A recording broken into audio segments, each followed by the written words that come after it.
Benar, Pak. Nggih, alhamdulillah.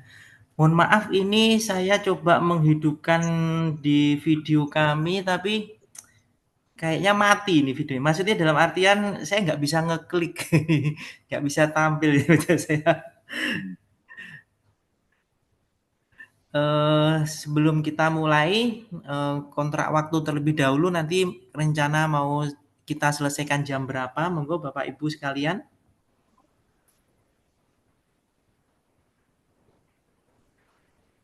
Biasanya berapa? Jam 5? Monggo. Yang Jam 5 mana? ya Jam teman-teman? 5. Ya. Ya, insya Allah ya, moga-moga. Terus terang di kelas-kelas sebelumnya, Bapak karena ya sudah pada bekerja ya, tentunya banyak sekali pertanyaan, akhirnya bisa ada yang sampai jam 18 kurang gitu ada. Luar biasa Ibu.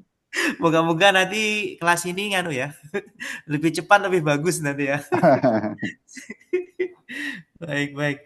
Oke, nama lengkap saya, mohon maaf izin memperkenalkan diri yaitu David Yaklu Ulinuha. Sehari-hari dipanggil David. Kami bekerja di RSUD Kota Yogyakarta di bagian kemoterapi dari tahun 2017. Dari 2010 kami di bangsal rawat inap untuk penyakit dalam, sedangkan di tahun 2024 kami bekerja di di Laboratorium Klinik Pramita. Tahun 2002 kami bekerja di PT Fortune Star Group, perusahaan Jepang, asli dari Kediri, Jawa Timur, Oh, sama. hijrah ke Yogyakarta tahun 2004. Wah, Tidak terbayang tetanggaan dulu, ini. tidak terbayang dulu Bapak Ibu tinggal di Jogja, tapi ternyata nyaman. Betul. Dan dapat istri orang Jogja, alhamdulillah. Masya Allah. Memang sekali Pak David. Ya enak Pak, nggak Karisidenan ini, Pak. Ya, Pak Munif. Hah? Karisidenan Pak David kita. Oh, Oh Saya oh kapan iya. jenengan. Oh iya. baik, baik.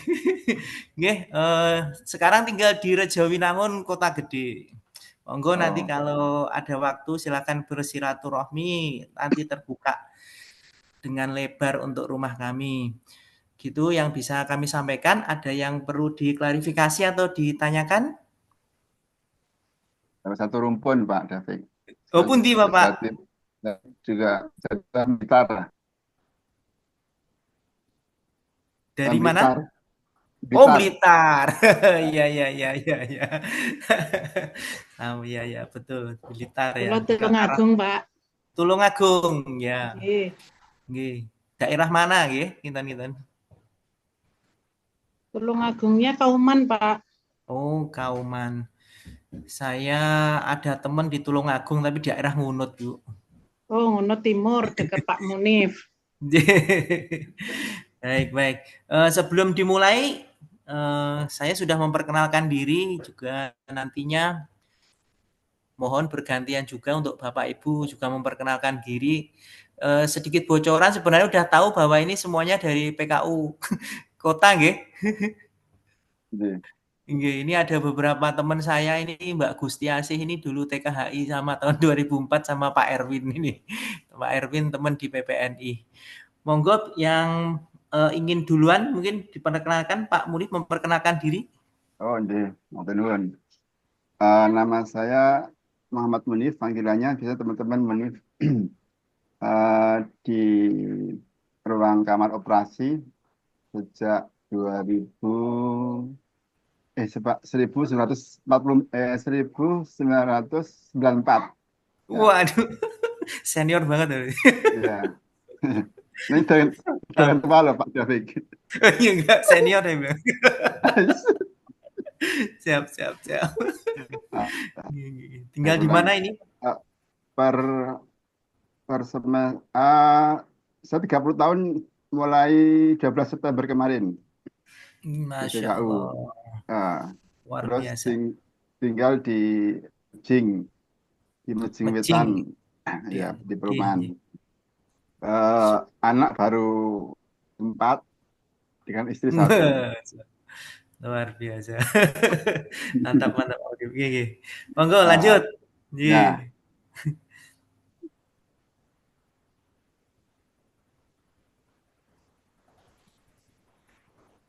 wong jenenge ndagel iki. Monggo sinten lagi? Assalamualaikum. Waalaikumsalam warahmatullahi wabarakatuh. Pak Dedi, silahkan Bapak. Perkenalkan, saya Dedi Purwanto, Nggih, tinggal di Bantul. Bantul. Iya. Di ruangan apa, Pak? Sekarang di ruang ICU. ICCU. Iya. Oh. Nggih, nggih, nggih, nggih. Tapi baru bekerja kurang lebih ya 15 tahun lah. Wah ya, udah Iya. senior itu. Mantap, mantap. Ya, ya, terima kasih Pak Dedi. Monggo lanjut yang Terima lain. kasih. Ye. Perkenalkan, tes. Ye, monggo Pak, terdengar Pak. Nama saya Mujio, Pak Pujiyo tinggalnya nggih. di Lendah, Kulon Progo, Iya, menuju ke PKU Jogja. Terus apa? Kerjanya di Bangsal Sofa. Bangsal Sofa. Senior juga ini Pak ya. Tahun berapa Pak? Nah, masih baru saya, Wah, baru baru. 14 tahun. Wah, sudah. Ye, ye, ye. Baik, ye. Terima kasih Pak Mujio. Monggo lanjut yang lain. Silakan.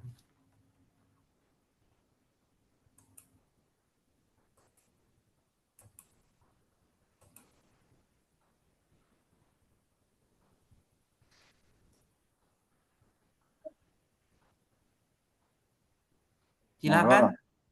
Monggo. Monggo. Bu Ani mungkin? Ini Assalamualaikum Pak David. Waalaikumsalam warahmatullahi wabarakatuh. Perkenalkan saya Ani Nurstianingsih Pak. Saya di Nggih. PKO di bagian poliklinik Pak. Poliklinik bedah, Bu. Nggih. Napa polik dalam? Bukan Pak, di poli elektromediknya. Oh, elektromedik. Berarti yang Nggih. pemeriksaan-pemeriksaan itu ya, EKG, Nggih, tulisan ada treadmill dan EEG, lain-lain ya. audiometri seperti itu. Siap, siap. Nggih, nggih. Multi Terima talent, kasih. Pak. Oh, iya, iya, iya. Nggih, terima kasih Bu Ani. Monggo Nggih, yang lain. sama-sama Pak David.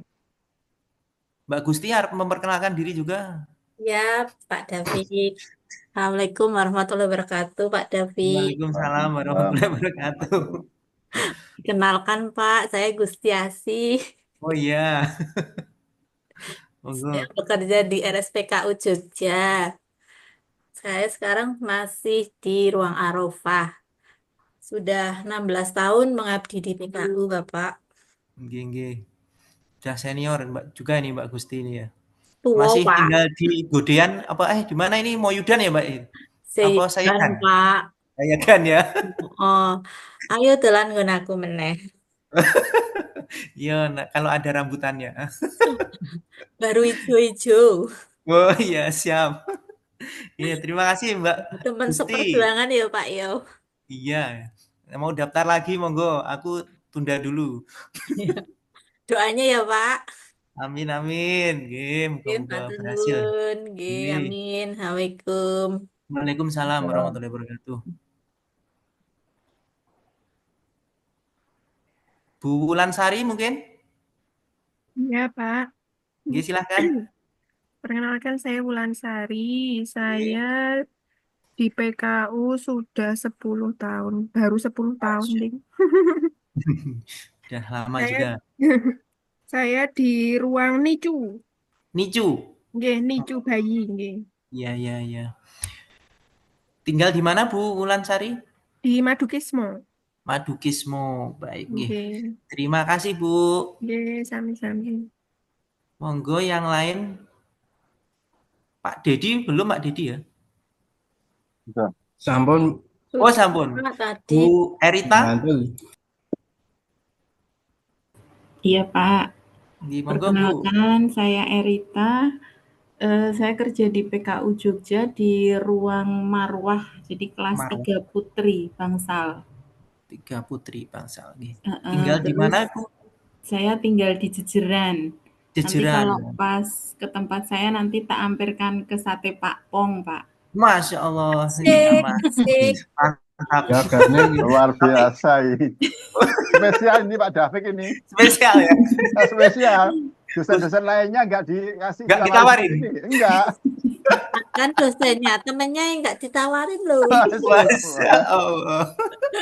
Ini tahu soalnya kolesterol saya 240, saya ditawarin pasti nggak mau ke sate nanti tuh. Betul. Jangan Saya rata di PKU baru 24 tahun. Masya Allah, udah senior banget nih. Siap-siap, nggih. Terima kasih Bu Erita. Monggo lanjut Nggih, yang matur lain. nuwun. Nggih. Saya Pak, salam kenal Pak. Nggih, Bu Luciana silakan Ibu. Saya Luciana. Saya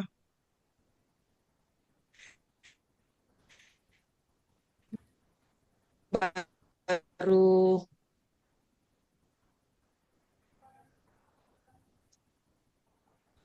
Halo Bu, 30 30. tahun Wah, Pak. Masya Masih Allah. muda belia Masih muda belia, Masya di Allah. PKU. Siap. Nggih, luar biasa ini ya semangatnya. Di PKU-nya.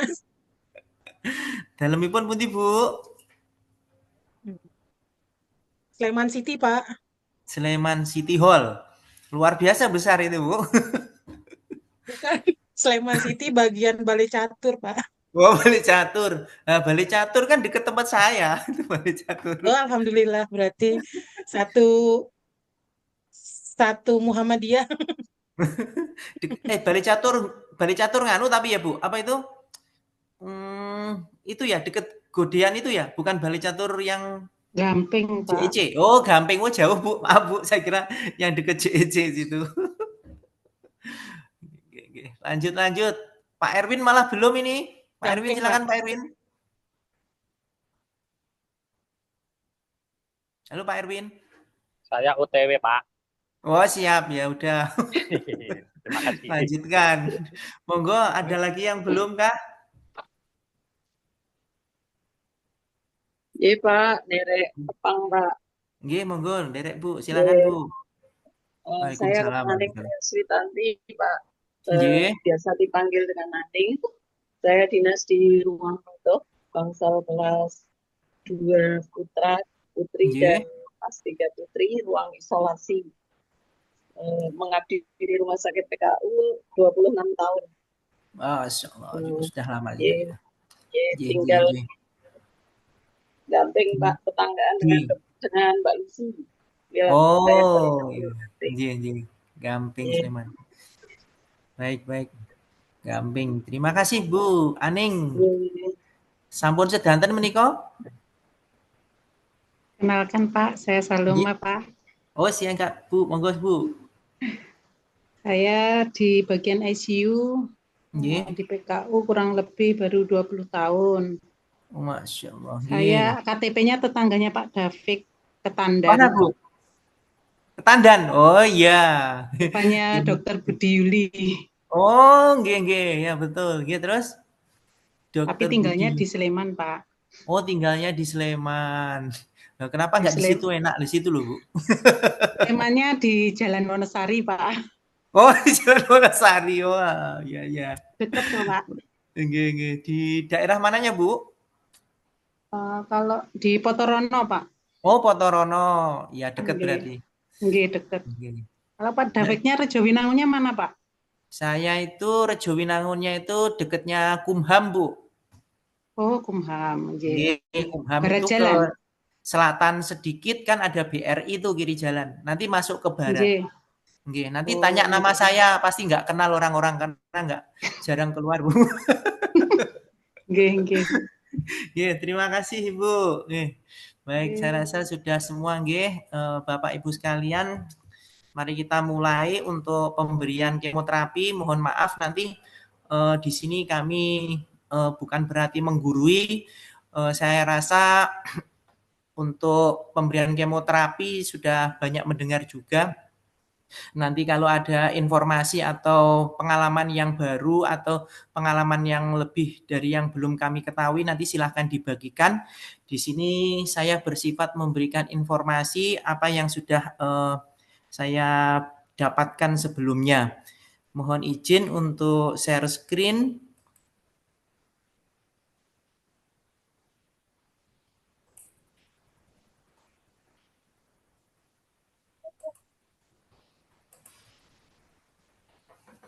Ini apakah sudah terlihat untuk materinya Bapak Ibu? Ampun? Ampun, Pak. Ampun, nggih. Alhamdulillah sampun. Jadi di sini nanti akan membahas prosedur dan tata cara pemberian kemoterapi. Pada prinsipnya sih seperti pemberian obat-obat biasa, cuman ada beberapa perlakuan khusus nanti untuk obat kemoterapi ini, ya, Bapak Ibu sekalian. Slide berikutnya apakah sudah terlihat? Ampun. Ampun, nggih. Ya. Pendahuluannya ini adalah kemoterapi adalah salah satu pengobatan pada pasien kanker ini ya. Pengobatan kemoterapi ini untuk membunuh sel kanker, mengganggu pertumbuhan, tapi juga mengganggu pertumbuhan sel sehat yang ada di sekitarnya. Itu yang perlu dicatat dan digarisbawahi. Perawat sebagai salah satu anggota dari tim kesehatan dalam memberikan asuhan keperawatan itu harus memenuhi kebutuhan mulai dari persiapan, selama, sesudah, dan pemberian kemoterapi. Cara penata laksanaannya yang aman bagi pasien, keluarga, dan bagi petugas itu sendiri. Nah, di sini petugas itu kenapa harus pakai APD lengkap? Tentunya karena obat kemoterapi itu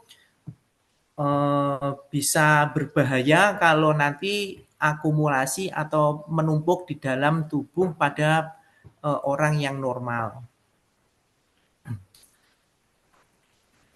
Ini hanya sekedar pengetahuan bahwa ternyata kanker payudara untuk pada wanita itu adalah tingkatnya tertinggi, yaitu ada sekitar 27%.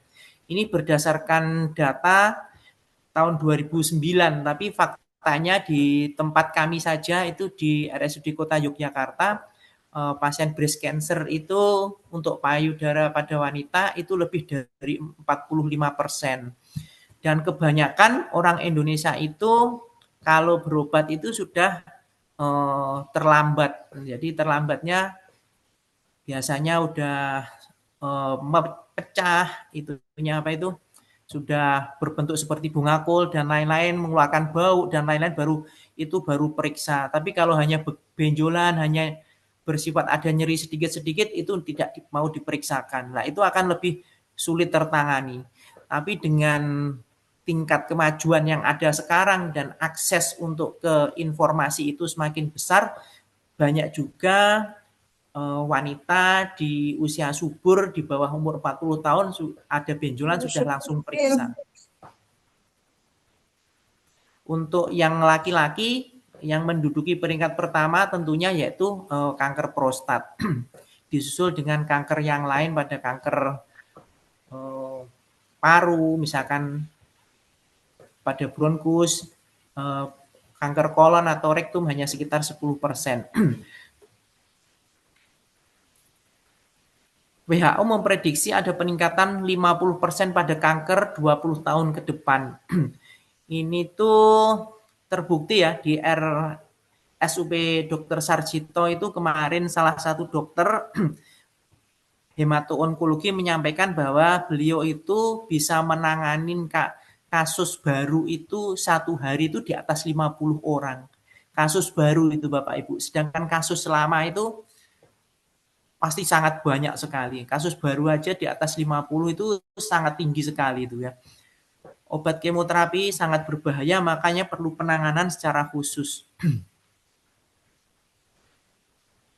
Ini data Riskesdas bahwa kanker pada urutan ketiga terbanyak di antara penyakit yang tidak menular. Prevalensi kanker tertinggi ya, ini terutama di daerah Yogyakarta.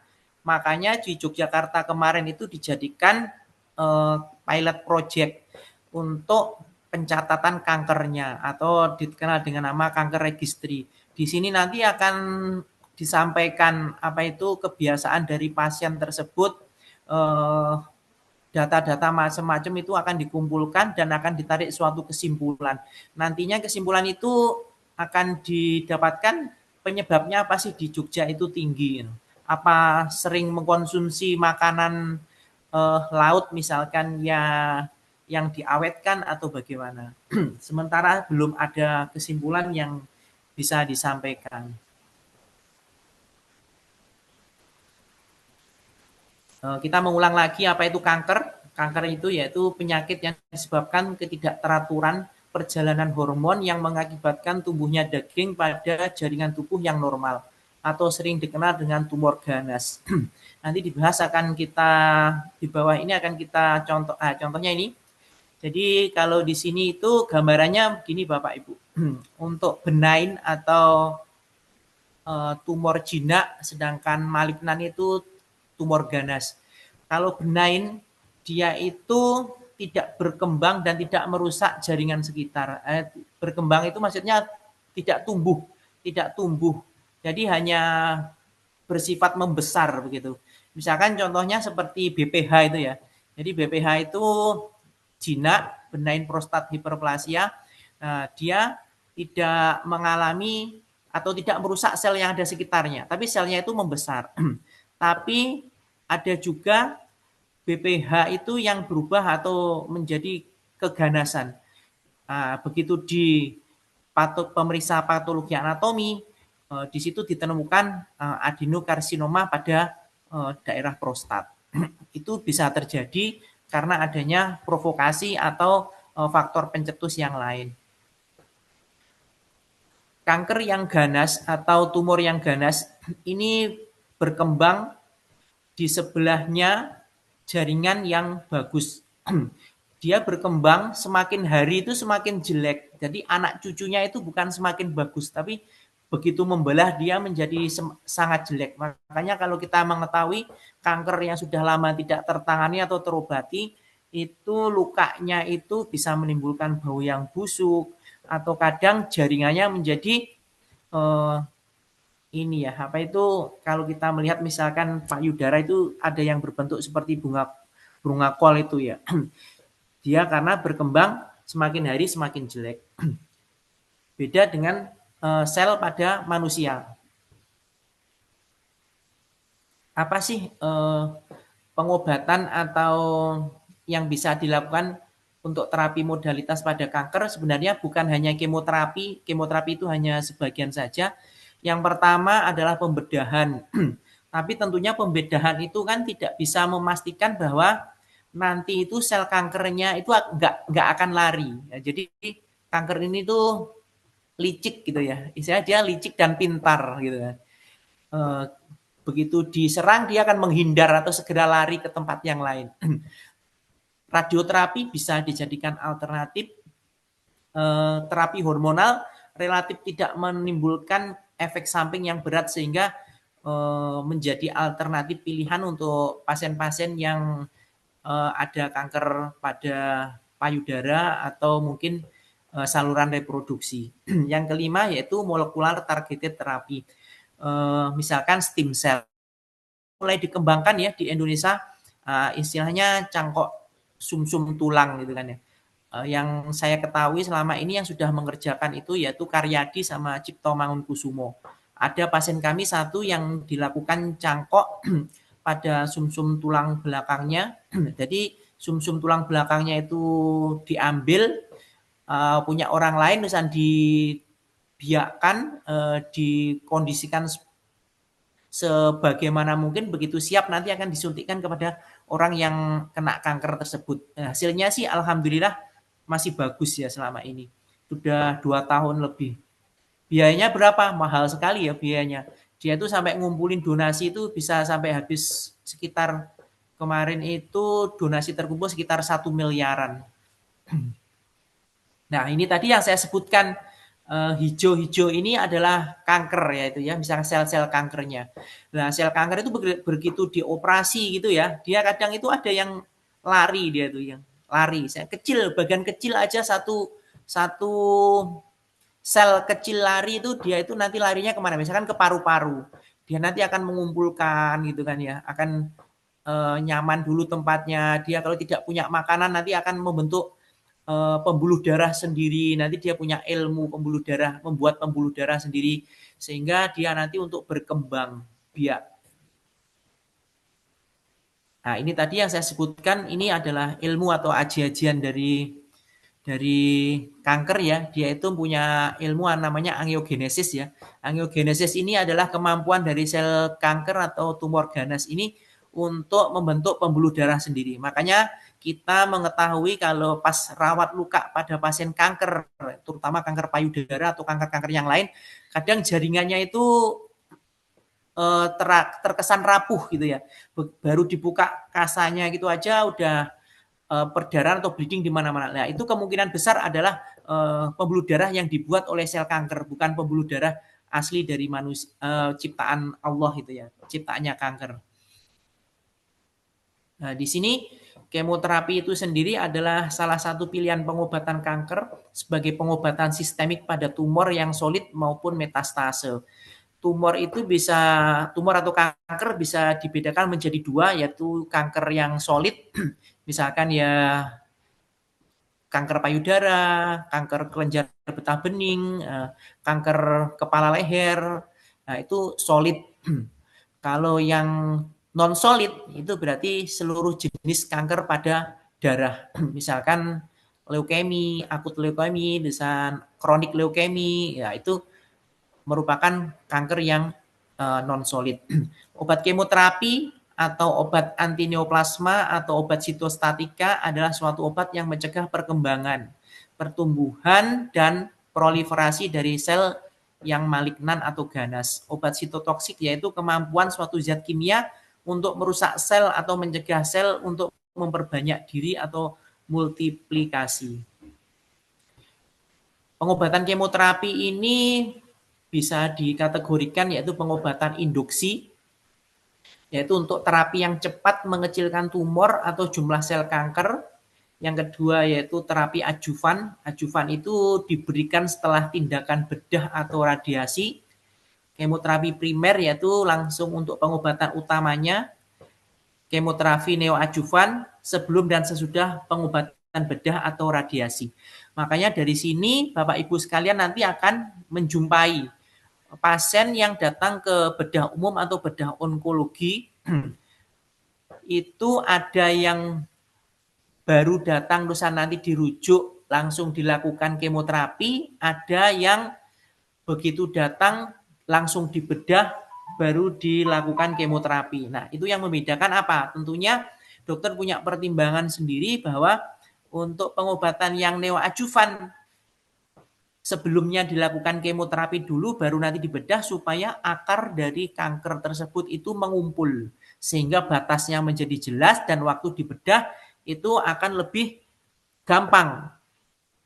Akar yang mengumpul akan mengurangi resiko terjadinya metastase atau sel-sel dari kanker itu loncat atau lari ke tempat lain. Tujuan pemberian kemoterapi ada 4 yang kami simpulkan, yaitu untuk sebagai pengobatan. Yang kedua, mengurangi masa tumor selain pembedahan atau radiasi. Bisa Pak, bisa, karena itu tadi, begitu sel tumornya nanti dihambat pertumbuhannya, dia akan menjadi tidak berkembang. Tapi begitu sel tumor yang ada itu dibunuh dan dihabisin, dia nanti lambat laun akan menjadi berkurang dan harapannya akan sangat berkurang dan bisa dikontrol oleh sistem imunitas atau kekebalan dari tubuh. Yang ketiga yaitu meningkatkan kelangsungan hidup. Di sini yang dimaksudkan adalah apabila kankernya sudah stadium lanjut, stadium 4 sudah menjalar atau metastase ke paru, ke hepar atau ke tempat lain, paling tidak dengan adanya pemberian kemoterapi akan meningkatkan kualitas hidup dari pasien. Jadi dimaksud kualitas hidup di sini adalah bisa jadi pasien itu dalam waktu 2 bulan yang harusnya meninggal dengan ada pemberian kemoterapi, dengan kuasa Allah juga akan tertunda kematiannya, sehingga dengan 2 bulan ini pasiennya bisa bertemu dengan keluarga, menunaikan kewajibannya sebagai seorang muslim, dan lain sebagainya. Sehingga hidupnya bisa lebih produktif atau bisa lebih bermanfaat lagi. Mengurangi komplikasi akibat metastase. Yang paling sering komplikasi yang terjadi adalah nyeri. Sehingga di rumah sakit yang lain pun kadang ada poli untuk menangani pasien yang nyeri tersebut, terutama untuk penyakit yang kanker ini ya. Pemberian obat kemoterapi ini perlu pelatihan dan keterampilan yang khusus. Indikasi dari kemoterapi yang satu jelas untuk penyembuhan, yang kedua untuk kontrol lokal tadi ya, menghalangi pertumbuhan dan penyebarannya, yang ketiga tadi untuk paliatif, yaitu untuk mengurangi gejala dan tanda dari yang diakibatkan oleh penyakit dari kanker.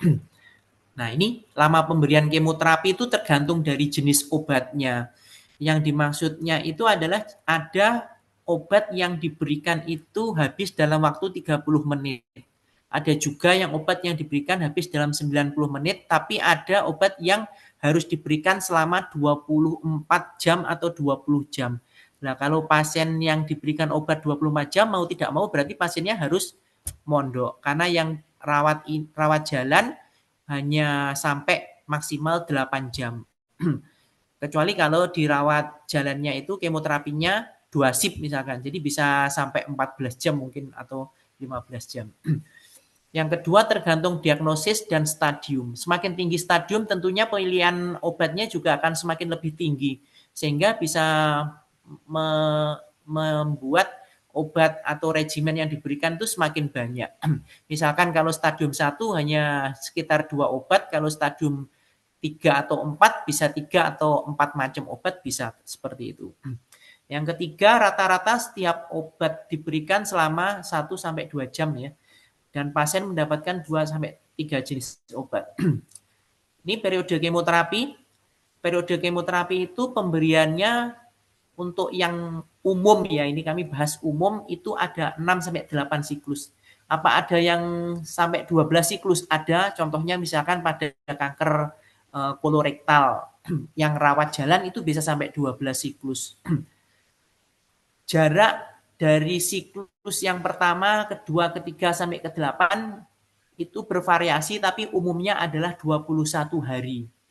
Apa ada yang 14 hari? Ada. Itu nanti tergantung dari jenis kanker sama istilahnya regimen yang akan diberikan oleh dokter. Yang ketiga, untuk kasus tertentu kadang periode siklusnya itu bisa diperpanjang. Nah, kalau diperpanjang ini tentunya harus memerlukan suatu evaluasi. Kalau di tempat kami, misalkan 8 siklus, nanti akan dievaluasi di USG, di pemeriksaan ronsen seluruh tubuh atau bone survey, atau bisa juga di scanning.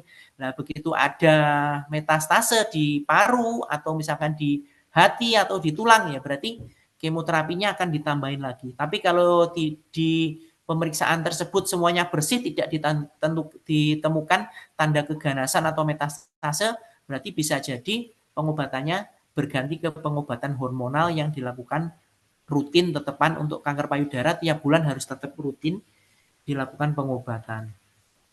Ini tadi untuk interval kemoterapi ya. Misalkan yang tiap 21 hari ada paclitaxel, carboplatin, oxaliplatin, dan lain-lain. Yang tiap 30 hari ada juga. Ini untuk yang sudah metastase ke tulang, misalkan pemberian Zometa atau terapi hormonal Zoladex untuk kanker payudara. Ada juga pemberiannya hari ke-1 sama hari ke-8. Itu kombinasi antara paclitaxel dan gemcitabine. Ada juga yang pemberiannya itu satu siklus ini ya. Satu siklus ini hari pertama, hari ke-4, hari ke-8, hari ke-15 itu ada juga. Itu untuk contoh obatnya adalah bortezomib. Ada juga yang pemberiannya itu pada hari pertama, hari ke-8, hari ke-15. Contoh obatnya itu adalah bleomycin. Ini satu siklus yang saya sebutkan. Jadi kalau dia pengobatannya misalkan pada kanker ada kanker prostat misalkan dengan dapat bleomycin. Nah, itu dia nanti dokternya merencanakan dia ada 6 siklus, berarti ya 6 kali 3. Nanti dia akan dilakukan kemoterapi 6 kali 3. Sekitar 18 kali pertemuan bisa jadi seperti itu. Efek samping kemoterapi ini yang ditakutin sama pasien kemoterapi. Tapi tidak semua obat kemoterapi sebenarnya menimbulkan efek samping yang berat, misalkan mual. Hanya beberapa saja yang beratnya berlebihan, tapi itu yang terdengar oleh orang-orang yang awam. Sehingga pasien-pasien kemoterapi kita itu mendapatkan suntikan informasi negatif. Sehingga pada waktu kemoterapi pertama, yang kedua sudah enggan datang. Lah itu kita kadang jika ada waktu kita akan telepon pasien tersebut, kita edukasi, kita dengarkan keluhannya gitu kan, baru mereka mau buka diri, buka hati, mereka cerita, akhirnya melanjutkan pengobatan lagi. Karena sayang sekali kalau tidak dilanjutkan tentunya akan dimulai dari awal biasanya pengobatannya. Di sini ada tipenya ya, tipe antisipatori. Ini muncul sebelum mulai dari seri kemoterapi, baru akibat rangsang bau, pandangan, suara di ruang terapi seringkali muncul setelah seri ketiga sampai keempat karena pengalaman mual dan muntah. Nah ini yang dimaksudkan itu kan pasien kemo yang pertama itu kan mual, muntah itu kalau yang parah itu bisa sampai seminggu, tapi kalau yang ringan itu dia hanya sekitar 1 atau 2 hari, ada yang 3 hari juga. Nah, begitu kemo yang ketiga atau kemo keempat, baru lihat muka perawatnya itu kadang udah mual.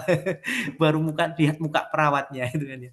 Ada juga yang baru lihat ruangannya aja udah mual, kadang sampai muntah. Ada. Ini namanya tipe antisipatori. Kalau tipe akut ini munculnya kurang dari 24 jam, tapi ini jarang sekali. Obat-obat yang munculnya cepat nih kadang ada namanya cisplatin. Itu jadi begitu diberikan selang berapa jam itu udah mulai muncul mualnya. Yang ketiga adalah tipe tertunda, yaitu munculnya lebih dari 24 jam. Nah, kemoterapi ini selain dia menyerang sel kanker yang tumbuhnya cepat, dia ternyata juga ada kelemahan, jadi dia itu buta di dalam tubuh. Dia juga menyerang sel tubuh walaupun normal tapi tumbuhnya cepat. Nah itu. Ini yang menjadi catatan bagi kita. Nah kalau sel tubuhnya yang normal juga ikut rusak, bagaimana akhirnya? Ya mau tidak mau pasien itu harus mendapatkan nutrisi yang cukup, istirahat yang cukup untuk mengembalikan sel-sel tubuh yang normal tadi yang rusak. Di sini ada bone marrow, jadi sel-sel tulang juga akan berpengaruh, dipengaruhi oleh sum-sum tulangnya ini dipengaruhi oleh obat kemoterapi, sehingga di sini sum-sum tulang, apalagi sum-sum tulang belakang itu adalah tempat produksinya sel darah merah, sel darah putih, dan lain-lain. Nah, otomatis kalau itu terganggu, maka pasien akan mengalami penurunan sel darah putih. Nah, kalau sel darah putih menurun, maka pasien akan resiko tertular penyakit atau resiko terjadinya infeksi karena daya tahan tubuhnya rendah. Dan apabila itu terjadi penurunan HB, maka mau tidak mau pasiennya itu juga nanti akan menjadi lemes, mungkin pusing, mudah lelah, dan lain-lain. Ya, mau tidak mau pasiennya harus ditambah darah atau konsumsi makanan atau sayuran yang mengandung kandungan zat besinya tinggi. Berikutnya yaitu sel rambut. Sel rambut juga nanti dipengaruhi. Tapi tidak semua obat kanker itu membuat rambutnya menjadi rontok. Tidak semua. Misalkan contohnya tidak membuat rontok itu oksaliplatin. Untuk kanker kolorektal itu tidak membuat rontok. Tapi oksaliplatin membuat kuku dan organ yang lain terpengaruh. Kukunya menjadi kehitaman, tulisan telapak tangan sama telapak kakinya itu menjadi lebih sensitif karena menjadi tipis. Sehingga nanti akan timbul suatu keluhan hand and foot syndrome. Di sini yang kedua adalah GI tract atau saluran pencernaan. Saluran pencernaan ini juga terpengaruh obat kemoterapi. Mulai dari mulut sampai ke anus pembuangan akan berpengaruh. Jadi gampangnya begini. Sel-sel yang dilewati obat kemoterapi ini akan menjadi tipis, dan dia tipisnya itu ya karena terkikis sama obat kemoterapi, dan sel normalnya terpengaruh dengan adanya obat kemoterapi tersebut. Sehingga kalau kita konsumsi makanan yang terlalu panas atau terlalu dingin, otomatis mukosa mulut juga akan mudah luka. Nah, kalau mukosa mulut luka, sel darah putihnya turun, pasien akan mudah terkena sariawan. Sariawan jumlahnya banyak bisa berakibat stomatitis dan lain-lain. Nah, itu akan pengobatannya kan susah. Karena apa? Pasiennya karena enggan makan, males dia akan makan. Makanya kami menyarankan kalau ada pasien-pasien seperti itu merawat mukosa mulutnya dengan menggunakan sikat gigi secara teratur lebih dari 3 kali bisa sehari. Jadi habis makan menggunakan sikat gigi. Tapi sikat giginya menggunakan pasta gigi yang tidak mengandung deterjen. Silakan di luaran banyak sekali dijual. Kami tidak menunjuk suatu produk tertentu. Ya ciri-cirinya kalau dibuat gosok gigi berbusa, berarti otomatis itu mengandung deterjen. Kalau tidak berbusa, berarti dia insya Allah aman. Turun ke kerongkongan, berarti kerongkongannya menjadi tipis juga. Akhirnya kalau dia sering digunakan berbicara tanpa adanya minum atau untuk membasahi kerongkongan, otomatis akan mengalami gesekan, dan kalau gesekan itu lama-kelamaan menjadi radang. Radang pada kerongkongan. Kalau radangnya nanti parah, bisa jadi pasiennya itu susah menelan atau mungkin mengalami nyeri telan. Di lambung juga begitu, lambungnya menjadi tipis, asam lambungnya meningkat. Nah, kalau asam lambung meningkat, otomatis nanti akan semakin mual. Makanya di jam-jam yang sudah biasa makan, pasiennya kita harapkan tetap untuk makan. Entah makanannya berupa apapun. Di usus halus maupun usus besar sama. Ya, pergerakannya juga akan berpengaruh, sehingga berpengaruh asupan nutrisinya kurang, pasien nanti akan mengalami sembelit. Nah, sembelit ini bisa terjadi pada pasien yang kemoterapi. Ini hampir semuanya pasti akan mengalami sembelit. Tapi ada juga pasien yang mengalami diare malahan, seperti itu. Menangani obat sitostatika, ibu hamil atau sedang menyusui di tempat kami atau di rumah sakit yang lain harusnya tidak boleh.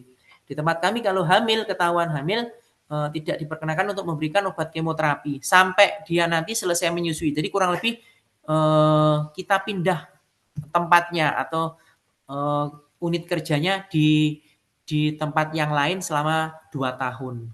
Baru nanti setelah 2 tahun dia bisa kembali lagi untuk pelayanan kemoterapi. Staf yang belum terlatih harus didampingi ya, atau perlu in-house training siswa atau perawat farmasi yang sedang praktek. Ini pendampingan ketat ya. Ada beberapa rumah sakit yang tidak diperbolehkan, kalau tempat kami diperbolehkan tapi tidak lepas dari pengawasan perawatnya. Pemberian obat sitostatika sama ya, ini ya untuk persiapan pencampuran, pemberian obat, pengawasan ekstravasasi. Di sini ekstravasasi itu adalah infiltrasi obat kemoterapi ke jaringan sekitar penusukan ya. Nama lainnya itu kalau kita tahu obat yang biasa itu hipo ya, bengkak gitu kan ya, karena berbagai macam kondisi. Nah itu kalau ekstravasasi di kemoterapi bahaya karena obatnya kemoterapi kan keras sekali. Keras dalam artian tidak langsung serta-merta menimbulkan efek, tapi setelah beberapa minggu kemudian baru muncul. Nanti kami ada contoh. Cara mengatasi spill atau percikan atau tumpahan obat, pembuangan sampah sitostatika. Ini sampah sitostatika ini dibuang di tempat plastik yang warna kuning boleh, nanti diberi label sitostatika atau tulisan sitostatika. Kalau di tempat kami disediakan plastik atau tempat sampah khusus warna ungu. Itu adalah warna internasional untuk obat sitostatika atau untuk sama-sama kemoterapi. Rute pemberian obat sitostatika ini bermacam-macam. Yang kita ketahui hanya lewat intravena, ternyata tidak. Ada pilihan yang lain, ada lewat oral, lewat sukutan, topikal, lewat arteri, lewat peritoneal, lewat kavitas bisa juga. Nanti ada contohnya masing-masing. Kalau lewat IV bisa pelan, bisa lambat, itu tergantung dari dokter memberikan protokol atau advisnya. Mohon diperhatikan untuk penggunaan siram pump, karena penggunaan siram pump ini kan ada tekanan tertentu, sehingga apabila pasiennya itu terutama dirawat inap, pas dia tertidur ada tekanan tertentu terus, ternyata dia ada sumbatan lah, pasti itu akan menjadi ekstravasasi. Nah kalau ekstravasasi itu harus penanganannya khusus. Makanya di tempat kami sih menggunakan infus pump, tapi tidak menggunakan siram pump. pemilihan vena saya rasa sudah sangat mahir karena sini sudah senior semua. Saya tidak perlu membahas lebih detail lagi. Ini hanya identifikasi venanya mau ditempatkan di mana. Kalau teorinya sih tidak di tempat yang venanya keras gitu kan, tidak percabangan dan lain-lain. Tapi kalau terpaksa tidak ada tempat lain ya mau gimana lagi, kita tidak akan melarang. Tapi yang kita larang itu adalah pemberian obat kemoterapi lewat kaki. Pemasangan infus di kaki. Kami tidak menyarankan. Karena prinsipnya kenapa harus di tangan? Karena dia harus secepatnya masuk ke jantung. Segera dipompa ke ini ya, apa itu hati untuk di metabolisme, sehingga harapannya dengan cepat dia akan diedarkan ke seluruh tubuh. Nah, bagaimana jika aksesnya habis? Kalau aksesnya habis, sebaiknya kita menyarankan ke dokter itu diberi atau dipasang kemopot atau venous access pot. Di sini kayak pemasangan hadiket, tapi nanti dia ditanam di dalam. Kita nanti menusuknya lewat pot atau apa itu tempat khusus. Ya kalau habis ya resikonya terekstravasasi. Ini contoh pasien kami yang mengalami ekstravasasi. Jadi lukanya gitu ya, menggerowong itu ya. Dan itu nyerinya bisa berlangsung 6 bulan lebih kalau kejadiannya seperti ini. Jadi makanya sangat berbahaya. Kalau obat yang lain kan paling hanya 1 minggu, 2 minggu, habis itu kan nggak nyeri lagi. Kalau ini bisa sampai berbulan-bulan. Kalau kanker payudara itu pemasangan infus atau pemberian obatnya itu sebaiknya kontralateral. Jadi kontralateral itu kalau payudara dioperasi sebelah kanan berarti diberikan pada tangan yang sebelah kiri. Kenapa begitu? Karena kalau payudara sudah dioperasi ada beberapa limfonodi yang sudah diambil. Sehingga kalau limfonodi diambil ini berarti aliran limfo atau aliran baliknya terganggu. Apabila kita memasang infus, bisa jadi nanti pasiennya akan menjadi bengkak atau pasang infus biasa aja bisa bengkak. Apalagi nanti obatnya yang kemoterapi ini bersifat pekat. Nah kalau sudah bengkak, baliknya ke jantung lama, ya mau nggak mau pasti nanti jaringan atau pembuluh darah yang ada dilewati itu akan terjadi kerusakan. Ini contoh lagi yang berat sampai ditambal ya. Ini ada yang sampai diambilin dari jaringan yang lain. Perawatannya akan memakan waktu dan biaya yang sangat besar. Karena harus di debridement, dioperasi, di bedah plastik dan lain-lain. Repot nanti memang. Ini cara masuknya bisa lewat akses vena sentral. Jadi dia nanti kita tidak melakukan penusukan seperti pemasangan infus biasa. Ini contoh kemopot atau venous access pot. Jadi dimasukkan ke vena cava superior, terusan satunya ke vena jugularis. Nanti dia ditanam di bawah kulit. Nah, kita nyuntiknya di pot yang warna hitam ini yang ada putih, terusan tengahnya lagi hitam lah, itu disuntiknya di situ. Apa boleh Pak ini yang tempat kemopotnya ini untuk injeksi obat yang lain? Boleh. Asalkan satu yang nggak boleh untuk transfusi, karena nanti mudah menjendal. Kalau untuk obat yang lain sih boleh.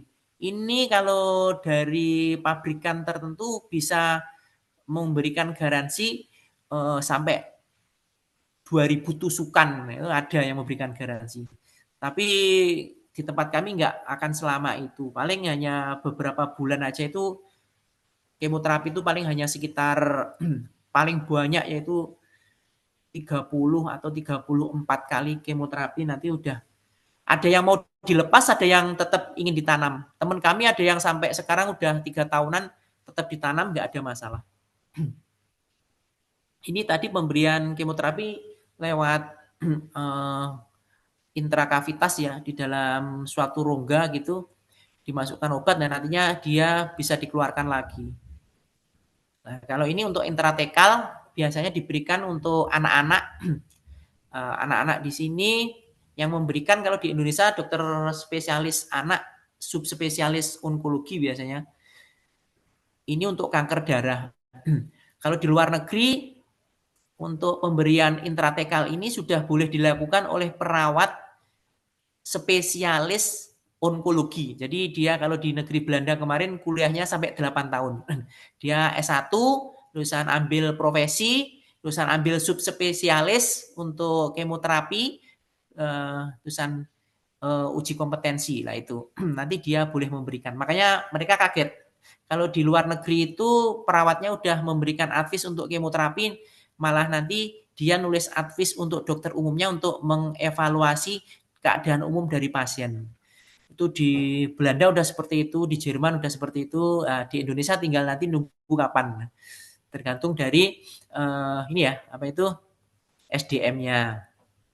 Ini contoh transarterial chemoembolization. Jadi biasanya diberikan ini untuk kanker hati ya. Jadi dia kayak kateter gitu dimasukkan sampai ke hati. Nah, nanti obatnya disuntikkan pas di targetnya, harapannya nanti di pembuluh darah situ yang ada kankernya di sekitar situ, nanti kankernya akan berkurang atau mati gitu ya.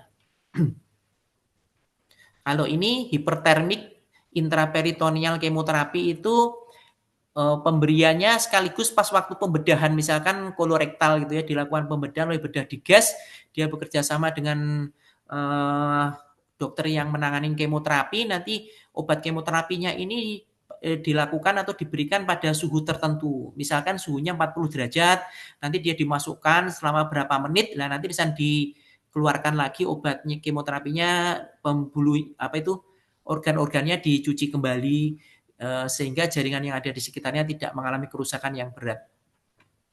Nah, ini hanya contoh untuk protokol. Jadi di situ protokol kemoterapi sudah tertuliskan dengan jelas. Ini ada juga untuk dosisnya itu sesuai dengan luas permukaan tubuh. Kalau luas permukaan tubuh itu nanti yang menghitung dokter sama farmasi, kita sekedar tahu. Jadi dia akar dari tinggi badan kali berat badan dibagi 3.600. Nanti keluar dia misalkan 1,5 mm square gitu kan. Nanti bentuknya seperti itu. Di sini di programnya nanti akan muncul obat kemoterapi itu misalkan infus NaCl 100 cc. Habis itu berikan injeksi premedikasi, dexamethasone, ranitidin, ondansetron dan lain-lain. Setelah itu setengah jam kemudian baru diberikan obat kemoterapi misalkan epirubicin habis dalam waktu 60 menit. Setelah itu bilas NaCl 100 cc. Lalu diberikan siklopospamid 600 mg habis 90 menit. Bilas NaCl 100 cc selesai. Nanti tanda tangan, tanda vitalnya bagaimana, petugasnya tanda tangan disertai dengan nama terang. Nah, itu protokol itu seperti itu bunyinya. Jadi sudah lengkap, enak sekali. Jadi kita nggak usah pusing memikirkan habis ini apa, habis apa gitu kan. Kalau sudah tinggal centang. Nanti temannya akan melihat, oh ini udah diberikan gitu. Persiapannya tentunya ya ini inform konsen, tinggi badan, berat badan, jadi harus di atas 4.000 leukositnya supaya modalnya untuk daya tahan tubuh nanti bagus, sedangkan HB-nya harus di atas 9, kalau kurang dari 9 nanti akan ditransfusi dulu. Fungsi ginjalnya juga gitu.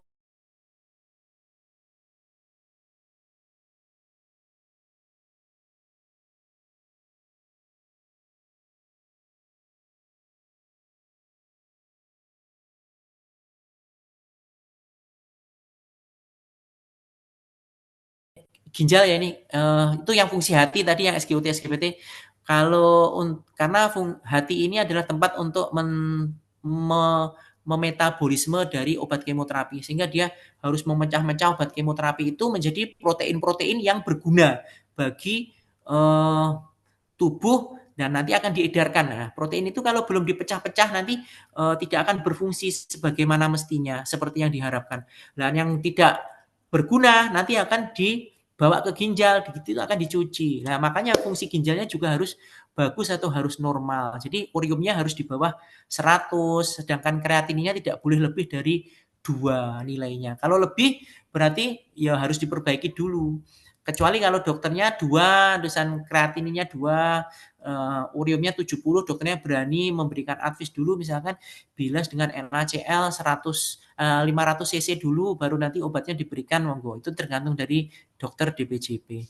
Gula darah sebaiknya diturunkan sampai di bawah 200. Karena kalau gula darahnya tinggi, otomatis kalau masih ada luka dia akan menjadi media tumbuhnya dari kuman sama sel kanker. Kalau EKG tidak terlalu ini ya, apa itu yang ekstrim banget, misalkan VES tapi tidak bigemini atau trigemini masih diperbolehkan. Sinus takikardi kalau masih di bawah 120 masih diizinkan gitu. Intinya kalau ada kelainan EKG kita lapor ke DPJB. Protokol itu tadi yang seperti yang saya sampaikan. Trolinya ya sama dengan troli obat yang lain, ya khususnya nanti APD. APD-nya aja yang membedakan dengan pemberian obat-obat yang lain. Di sini untuk pencampuran dilakukan di ruangan tertentu dan dilakukan oleh farmasi yang sudah melakukan pelatihan atau sertifikat handling sitostatika. Dikirimkan permintaan, dicampuran di obat pencampurannya dilakukan di ruangan tertentu, bertekanan tertentu, terusan dilakukan di BSC atau Biosafety Cabinet. Pencampuran dilakukan oleh petugas farmasi yang terlatih, gunakan closed system. Jadi harapannya closed system ini tidak cabut tusuk gitu ya, sehingga mengurangi percikan dari obat kemoterapi. Nah, ini sebelum COVID pun kami sudah memakai pakaian seperti ini. Ini kalau petugas farmasinya ya.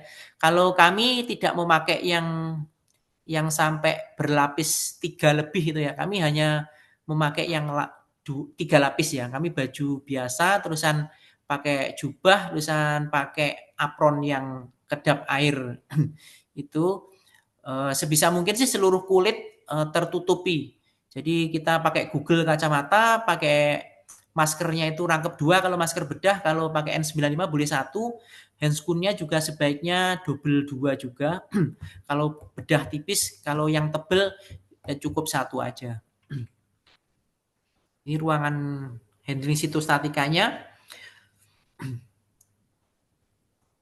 Nah, di tempat itu namanya BSC itu yang ada dekat box warna merah itu. Jadi dia nanti kalau ada percikan dia langsung naik ke atas itu percikannya ke ini apa itu HEPA filter. Nah, HEPA filternya nanti akan rutin diganti. Paling tidak setahun sekali harus diganti HEPA filternya. Dan ini dilakukan uji kuman ruangannya itu tiap tahun, minimal tiap tahun. Kalau kami di tempat kami tiap 6 bulan sekali. Uji kuman baik swab dinding maupun udara. Kalau nilainya melebihi ambang batas, ruangannya harus disterilkan terlebih dahulu, baru boleh dipakai untuk ngoplos. Nah, ini biosafety kabinetnya itu ada ini apa itu ultravioletnya, sehingga mengurangi adanya bakteri yang masih tersisa. Ini yang membedakan ya, double check. Jadi yang merah-merah itu yang membedakan pemberian obat lain. Double check itu dilakukan antara perawat dengan perawat atau perawat dengan petugas farmasi yang longgar yang mana.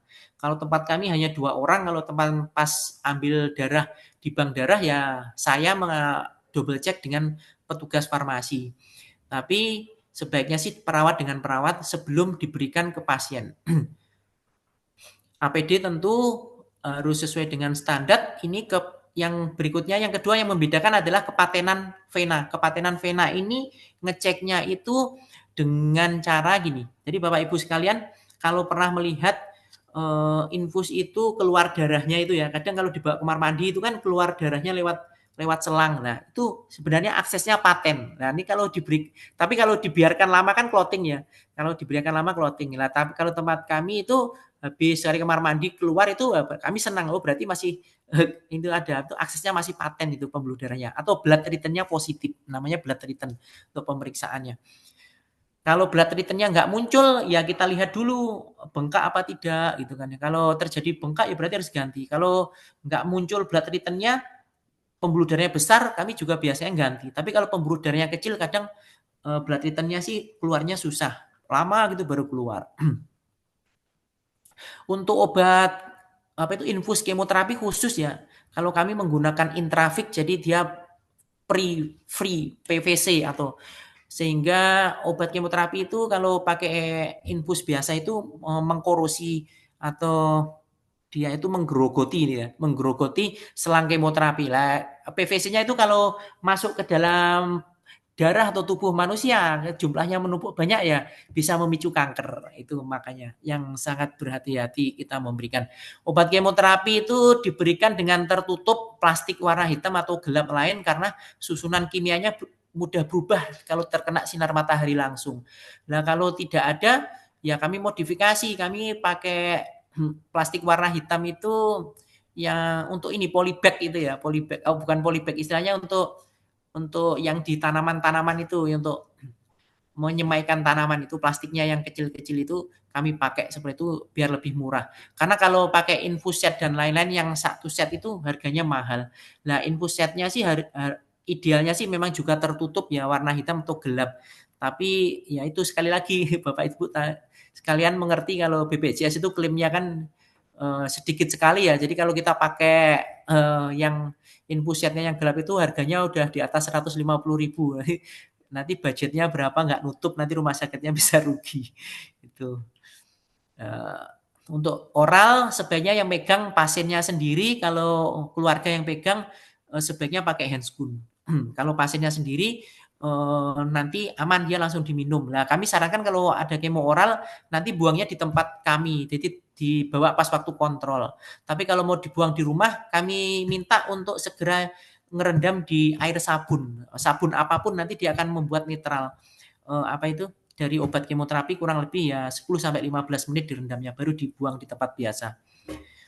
Ini ya, jika pasiennya muntah saat menelan itu 30-60 menit berikutnya bisa diberikan lagi kalau dokternya setuju. Saya rasa untuk yang kemoterapi oral hampir sama ya. Kalau yang susah bisa dicampur di spet yang 50 cc ya, sehingga tidak mudah gerusnya kan aman gitu ya. Tinggal dicampur air dan diminumkan lebih mudah lagi itu nanti. Yang IM atau SC pemberiannya prinsipnya sama. Disesuaikan tempat pemilihannya juga sebaiknya dipastikan yang pasiennya setuju yang daerah mana gitu kan.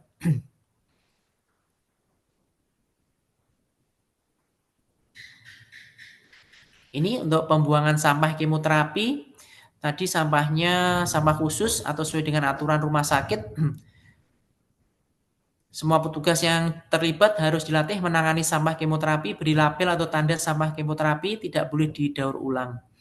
Ini diagnosa keperawatan yang sering muncul, yaitu cemas, gangguan nutrisi, gangguan membran mukosa, gangguan eliminasi, gangguan citra tubuh, disfungsi seksual, resiko infeksi, dan resiko gangguan integritas kulit. Disfungsi seksual mesti ya, kalau perempuan kan otomatis seperti dibuat menopause dini. Jadi kalau pasien yang kemo itu kemungkinan besar harus nggak menopause. Kalau menopause nanti resiko dia hormonnya estrogen progesteron tidak terkontrol, makanya itu jadi makanan empuk, jadi sel kanker. Makanya harus ditekan estrogen progesteronnya. Makanya dia dibuat menopause dini. Kalau laki-laki pasti dia akan mengalami gangguan fungsi ereksi ya tentunya. Nih, nanti dari hasil riset ternyata obat kumur yang mengandung alkohol mukosa itu membuat kering dan itu tidak bagus. Gunakan spons yang halus untuk membersihkan mulut, mencegah iritasi mukosa. Hidrogen peroksida itu mengangkat kotoran, mengurangi bau, antimikroba, tapi dapat merusak jaringan. Jadi sebaiknya tidak digunakan. Normal salin tidak iritasi, tapi tidak mengangkat kotoran. Jahe dengan dosis ini ya 0,5 sampai 1 gram itu ternyata mampu mengurangi mual itu sampai 40%. Nanti mungkin kami belum pernah melakukan penelitian ini, tapi kami sudah mengusahakan ke pasien ya sebisa mungkin pakai produk jahe dan alhamdulillah sih banyak berhasilnya. Nah kalau ini sebenarnya dijadikan suatu penelitian ini bagus ini, diberi jahe itu mualnya seberapa, tapi dihilangi faktor stresnya nanti. Jadi stresnya dikaji dulu dengan menggunakan alat tertentu atau misalkan kuesioner tertentu. Nah, nanti yang stresnya kategorinya sedang atau rendah nanti dilakukan tindakan ini. Nah, hasilnya seperti apa nanti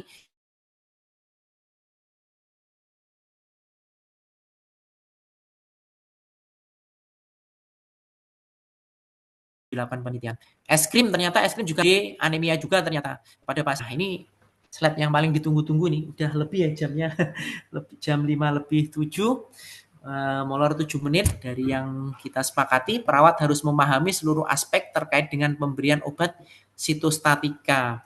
Bekerjalah sesuai dengan SPO. Kemoterapi bukanlah hal yang menakutkan. Pendekatan biopsikososio-spiritual dalam pemberian asuhan pasien paliatif. Referensinya yang kami ambil. Terima kasih. Itu yang bisa kami sampaikan pada pertemuan sore hari ini. Stop sharing. Baik Bapak Ibu sekalian, dari apa yang kami sampaikan, apakah ada yang ditanyakan? Izin bertanya, Pak. Iya, silakan. Tadi dijelaskan bahwa pada wanita itu dipaksa untuk menopause dini gitu ya Pak, pada Iya, betul. kemoterapi walaupun usianya Iya. masih produktif. Iya. Untuk menopause dini itu apakah efek dari obat kemoterapinya atau memang ada obat yang membuat menopause dini itu Pak? Ya. Terima kasih. Baik sekali pertanyaan Mbak Gusti. Jadi pada penderita kanker, terutama wanita ya, ini berarti wanita itu hormon estrogen sama progesteron itu harus ditekan. Nah, kenapa kalau dia kondisinya tidak stabil dan apalagi tinggi? Nah, kalau tinggi, hormon itu akan menjadi makanan empuk bagi kankernya, Mbak Gusti. Jadi kalau estrogennya kelebihan atau progesteronnya suatu saat kelebihan, nah itu nanti akan dijadikan sebagai makanan sebagai kanker. Makanya untuk media pertumbuhan kanker, makanya harus ditekan, dikontrol. Nah, dengan adanya pengontrolan atau penekanan jumlah estrogen dan progesteron, ini tentunya akan mengakibatkan wanita itu mengalami menopause atau tidak haid. Nah, pada wanita-wanita yang normal itu haidnya kan teratur katakanlah, berarti estrogen sama progesteronnya nanti akan berirama naik turunnya, begitu. Jadi memang itu dibuat, jadi itu memang dibuat untuk yang dalam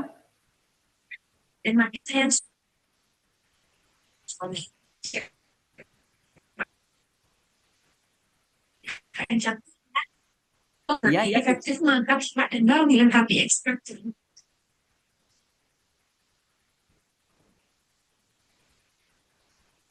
Gimana? Mohon maaf Ibu, suaranya putus-putus. Bocor, Pak. Oh, bocor. Gitu, ada yang belum terjawab, Mbak Gusti?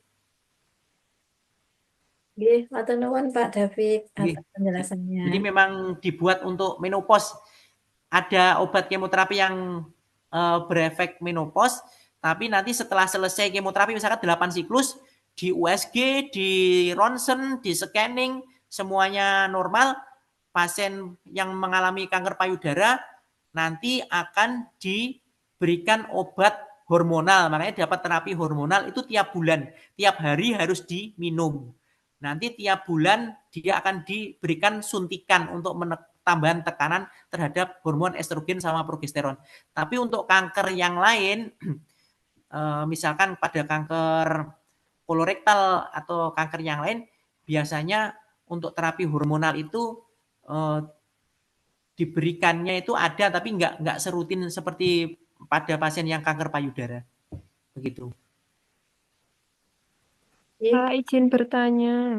Ya, silakan. Untuk kasus pemberian kemoterapi kalau pada anak-anak, bukan dengan kanker ya, tapi karena autoimun atau SLE, apakah nantinya juga berefek menopause dini atau tidak? Terus efek salah satu kemo itu apakah ada pembengkakan pada wajah atau kemerahan pada wajah itu normal enggak ya? Matur nuwun. Oh iya, nggih. Terima kasih. Untuk yang pemberian obat pada anak-anak itu biasanya dosisnya memang terutama yang sel LE itu relatif rendah dosisnya. Jadi kalau kemarin itu kami melihat misalkan ada pemberian methotrexate atau leucovorin itu 5FU itu nanti menggunakan dosis-dosis yang lebih rendah daripada orang-orang yang kanker yang sebenarnya misalkan. Kalau sel LE kan gangguan autoimun gitu ya, bukan kanker. Tapi selnya harus ditekan supaya tidak tumbuh menjadi lebih berat lagi. Nah, kalau untuk yang obat-obat yang menyebabkan bengkak, biasanya orang-orang itu adalah minum obat yang golongan ini, apa itu, seperti metilprednisolon gitu ya, dexamethasone kayak gitu yang kemungkinan besar menimbulkan moon phase atau yang lain. Tapi kalau yang kemerahan itu kami belum pernah menemui atau menjumpai pada pasien yang sel LE dengan pemberian obat kemoterapi. Kemerahannya kemungkinan besar karena memang dari apa itu sel LE-nya itu ya. Kalau dia ini kan seperti kayak apa itu butterfly gitu ya, kupu-kupu yang warna kemerahan begitu. Nggih. Ini Nggih. kan kebetulan pengalaman nggih. Nggih, Itu nggih. dapatnya siklo ya Pak, siklopospamid sama Siklopospamid. mesna nggih. Oh, Dosisnya sama mesna. tinggi. Ya, iya, Oh, tapi dosisnya dosisnya tinggi. iya 750 mg. Nggih, sama? Itu mesnanya 400 mg dioplos. Oh, gitu. Nggih, itu Mesnanya kan kan hanya nggih, nggih. ya itu protokol saver SLE-nya kan 3 hari metil MP Nggih. Pulse 1000 Nggih. mg per hari, terus hari Iya. keempat kan dimasukkan kemoterapi siklopospamid itu. Iya, Nah, iya. alhamdulillah sih keluhannya tidak ada yang muntah-muntah hebat ya, cuman mual Iya. aja sama sedikit rambut rontok. Tapi yang itu kira-kira besok itu apakah ada efek ke menopause dini atau enggak, karena kan yang bersangkutan masih anak-anak gitu. Oh iya, nggih.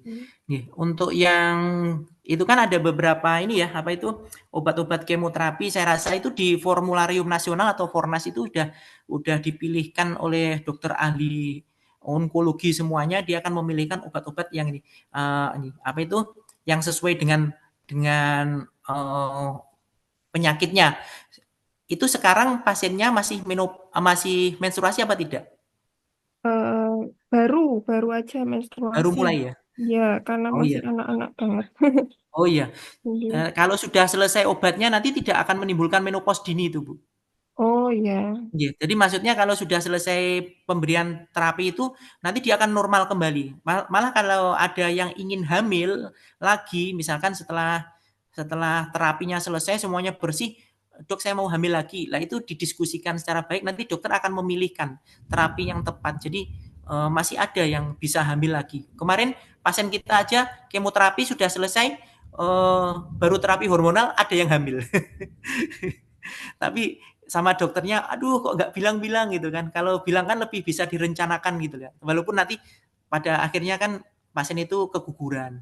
Tapi ya masih berhasil atau bisa itu. Insya Allah enggak. Jadi untuk yang sel LE ini, jadi bukan menopause dini itu karena tidak diberikan obat hormonal nanti berarti enggak menopause. Tapi kalau selesai kemoterapi dia nanti akan kembali normal lagi. Mekaten. Nggih, matur nuwun, Pak. Nggih. Pak David Pak, mau tanya. Dalam monggo. Izin bertanya, Pak. Nggih, silakan. Pak, tadi menanggapi yang Mbak Gusti tadi loh, yang hormon progesteronnya itu. Nggih. Itu dari beberapa pengalaman yang saya temui di beberapa orang itu mereka dilakukan histerektomi untuk menghindari kanker itu menyebar ke rahim. Itu apa benar, Pak? Terus apakah memang disarankan seperti itu? Terus yang kedua ini Pak, yang tadi untuk pemberian kemo itu jaraknya sekitar sampai 21 hari ya Pak? Iya. Tapi ini ada ini pengalaman pribadi itu kok seminggu sekali. Apakah itu dilihat dari kasusnya atau gimana? Oh, nggih. Terima kasih Ibu. Untuk histerektomi memang ada pendapat yang mengatakan seperti itu. Jadi sebaiknya memang diambil sekalian sehingga apabila diambil itu kan otomatis kan menopause nih Bu ya. Jadi tidak menstruasi lagi kan ya. Berarti otomatis hormonnya akan semakin terkontrol sehingga apalagi kalau kankernya atau tumornya itu di daerah endometrium misalkan atau di ovarium lah, kalau diambil itu memang lebih baik, aman, dan tidak akan menimbulkan metastase begitu. Itu pernah ada pendapat seperti itu. Kalau untuk yang kanker payudara urusan histerektomi, terus terang itu nanti pertimbangan dari dokter, terutama kalau kami Ibu ya dokter hemato-onkologinya kan seperti apa. Dia akan punya program, misalkan pasiennya mau hamil lagi atau enggak. Kalau diambil sih memang lebih aman, jadi lebih aman lagi karena hormon estrogen sama progesteronnya tidak akan bergejolak, intinya seperti itu Bu. Ditambah dengan terapi hormonal yang diberikan, insya Allah akan lebih aman lagi. Itu kalau pendapat yang pernah kami dengar dari dokter Ibu. Sedangkan untuk pemberian obat kemoterapi siklusnya 21 hari itu tidak semuanya ya Bu ya. Jadi misalkan hanya paclitaxel, karbo, siklopospamid bisa, oxaliplatin dan lain-lain itu pemberiannya bisa 21 hari. Tapi ada juga obat kemoterapi itu yang diberikan misalkan paclitaxel sama gemcitabine sesuai dengan formularium nasionalnya itu diberikan hari pertama sama hari ke-8. Itu bisa. Berarti hari pertama sampai 8 itu seminggu. Nah, hari pertama, hari ke-8 siklus pertama. Nanti setelah 21 hari dari hari pertama, dia balik lagi untuk kemoterapi. Siklus yang kedua, hari pertama, hari ke-8. Nah, itu ada seperti itu. Obatnya kombinasi antara paclitaxel sama gemcitabine. Ada juga pemberian misalkan bortezomib untuk multiple myeloma. Itu pemberiannya siklus pertama, itu misalkan siklus pertama itu pada hari pertama, hari ke-4, hari ke-8, hari ke-11. Nah, 21 hari dari hari pertama tadi, nanti dia datang lagi untuk kemo siklus yang kedua. Nanti hari pertama, hari ke-4, hari ke-8, hari ke-11, seperti itu. Ada juga yang seperti itu. Nah, ada juga Bu, misalkan contohnya untuk kanker yang semimioma atau pada kelenjar, pada prostat ya, pada prostat itu pemberian bleomisin itu pada siklus pertama. Dia pemberian pada hari pertama, hari ke-8, hari ke-15. Terusan untuk siklus yang kedua nanti datang lagi hari pertama, hari ke-8, hari ke-15. Berputar seperti itu sampai 6 siklus. Nah, itu yang membedakan memang jenis obat sama jenis kankernya apa gitu Bu. Itu yang bisa kami jawab. Terima kasih. Ini pengalaman ya Pak. Itu ibu saya itu seminggu sekali pakai cisplastin itu setiap minggu sekali jadinya. Oh, nuwun sewu Ibu, itu dari hemato-onko atau bedah onko Ibu? Dari dari Opskin onko. Opskin onko. Iya. Oh iya, jadi begini, onkologi itu banyak sekali nanti ya. Ada hemato-onko, ada bedah onko, ada paru subspesialis onko, gitu ya. Ada opsin onko. Masing-masing itu mereka akan punya guidance Ibu. Maksudnya dia nanti akan merujuk pada siapa gitu kan ya. Induknya dari mana itu punya nanti pedomannya. Jadi mereka memang dokter-dokter itu punya guidance masing-masing. Kalau kami yang kami sampaikan tadi itu kebanyakan memang dari hemato-onkologi yang guidance-nya mengarah ke ESMO, yaitu Ikatan Dokter Hemato-Onkologi di Eropa sana. Kalau ada yang pemberian seperti itu sih memang saya pernah menjumpai juga. Dulu ada juga yang bedah onko memberikan terapi seperti itu Bu. Jadi memang dosisnya nanti akan dibuat lebih kecil. Misalkan gini ya, misalkan 100 cisplatin, tapi nanti akan dia dipecah minggu pertama misalkan hanya 30, minggu kedua 30, minggu ketiga 30 seperti itu. Gitu Ibu yang bisa kami jawab. Berarti sesuai jadi memang kasus sudah ya, ada Pak, dasarnya masing-masing. Nggih, sesuai kasusnya berarti nggih Pak. Nggih leres betul. Matur nuwun Pak David. Nggih. Monggo ada lagi? Di chatroom Pak. Izin bertanya Pak. Nggih, monggo. Silakan. Izin bertanya. Bu Lucy, silakan. Halo, Pak. Ya, Bu, terdengar, Bu.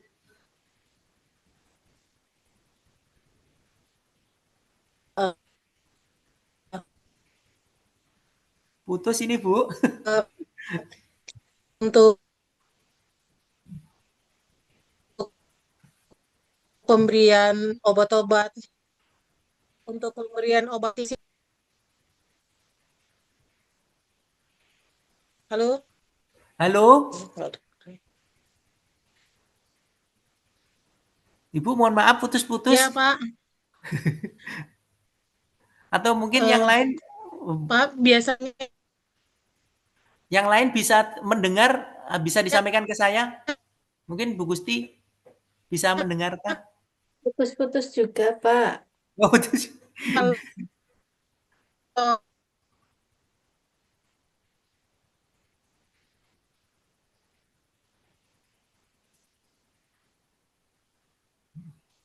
Hilang sinyal Mbak Lucy. Nggih. Mungkin karena hujan ya, jadi sinyalnya. Nggih. di Atau kolom nanti chat bisa saja, WA Mbak lah. Lucy.